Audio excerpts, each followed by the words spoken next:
Action. নমস্কার, আমার নাম ঋদ্ধিষা দত্ত। আমার registration number JP2425। Age, height এগুলো বল। আমার এজ 13+। আমার height 5.4।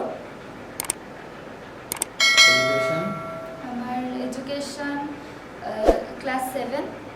Profile, left side and right side. তাকাও দিকে। এবার একটা করবে। আমার দাদার নামে তোরা যদি একটাও বাজে কথা বলেছিস তাহলে তোদের দুজনের জীব আমি টেনে ছিঁড়ে নেবো। হতে পারে আমার দাদা তোদের দুজনের কাছে একজন সামান্য লেবার, কিন্তু আমার কাছে আমার দাদা আমার আদর্শ, যে কি কোনোদিনও তার বোনকে কষ্ট কি জিনিস সেটা বুঝতে দেয়নি। সে আধপেটা থেকেও তার বোনকে ভরপেট খাইয়েছে।